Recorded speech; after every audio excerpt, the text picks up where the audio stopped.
Bem-vindos, irmãos e irmãs, à reflexão do Evangelho deste domingo. Nós encontramos no Evangelho de Mateus, capítulo 16, versículos de 21 a 27. E vamos refletir o caminho de Jesus e o caminho dos cristãos. Partindo do verso 21, que apresenta 4 etapas do caminho da cruz. A primeira é ir a Jerusalém. Jesus se desloca da Galiléia para a Judéia, onde a resistência e oposição irão mostrar toda a sua força.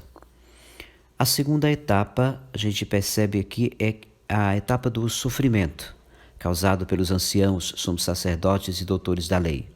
Todos eles membros do Sinédrio, que é o Tribunal Supremo, também é a sede da injustiça. Os anciãos formavam a aristocracia de Jerusalém, eram grandes latifundiários, representavam o poder do dinheiro, formavam a base do partido dos saduceus. Os sumos sacerdotes eram a aristocracia sacerdotal. Eles também pertenciam ao Sinédrio e ao partido dos saduceus. Representavam o poder religioso. Os doutores da lei formavam classe, ou seja, a classe intelectual. Eram o terceiro grupo do Sinédrio, e sua maioria pertencia ao partido dos fariseus. Eram os detentores do poder do saber ideológico.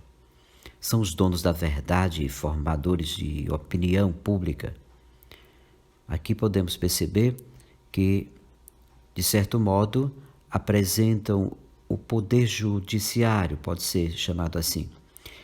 É nas mãos desse Tribunal Supremo que Jesus será morto, que é a terceira etapa para depois ressuscitar. Na quarta etapa do caminho da cruz, podemos perceber isso. Jesus tem consciência do enfrentamento do Sinédrio e começa a mostrar isso aos discípulos. Pedro, por sua vez, quer propor outras alternativas messiânicas e por isso começa a repreendê-lo, por estar em completo desacordo com as intenções de Jesus. Pedro se sente encorajado porque pouco antes havia confessado Jesus como Messias, o Filho do Deus vivo, e agora crê poder dar sugestões sobre a missão de Jesus. Em vez de ser discípulo à imagem e semelhança do Mestre, pretende que o Mestre seja a imagem e semelhança do discípulo, que isso é um pouco complicado. A reação de Jesus é forte. Ele rejeita Pedro como rejeitou Satanás no episódio das tentações. Vá para longe, Satanás.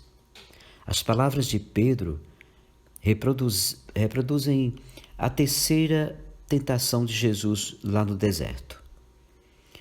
Pedro é Satanás e pedra de tropeço, porque não pensa como Deus e sim como os homens. O pensamento de Deus ficou expresso em Mateus, do batismo de Jesus, onde ele cumpre toda a justiça, passando pela ressurreição, sofrimento e morte. Pedro descobriu que Jesus é o Messias, porém não aceita as consequências desse messianismo.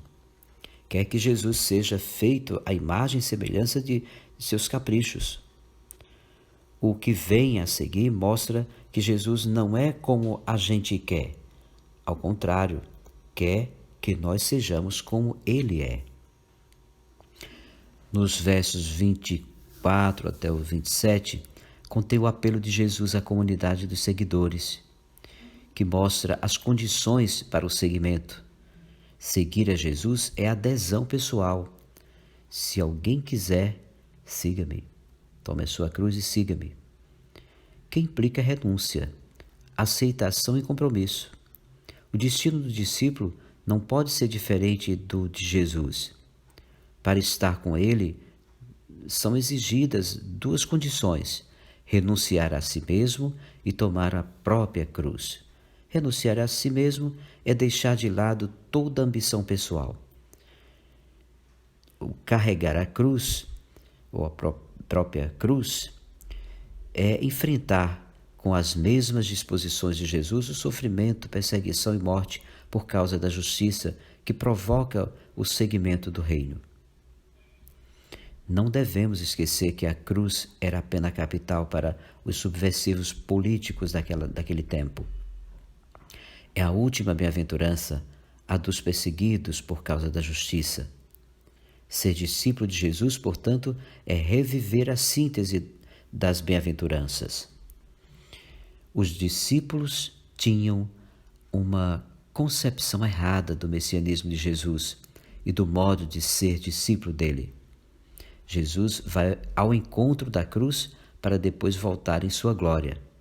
Isso não quer dizer que os cristãos passarão a vida sem percorrer o caminho da cruz, pois Jesus retribuirá a cada um segundo a coerência de sua conduta.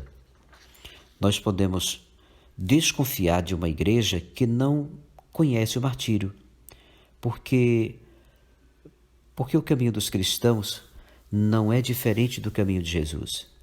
É feito de incertezas, mas também de coragem e esperanças, de lutas, mas também de vitórias, de cruz, mas também de ressurreição e vida, de não conformismo, mas também de compromisso com o projeto de Deus.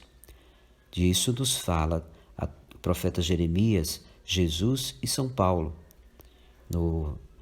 hoje, na liturgia de hoje. Então, sejamos discípulos, seguidores de Jesus e teremos assim as ações e a imagem do Mestre Jesus.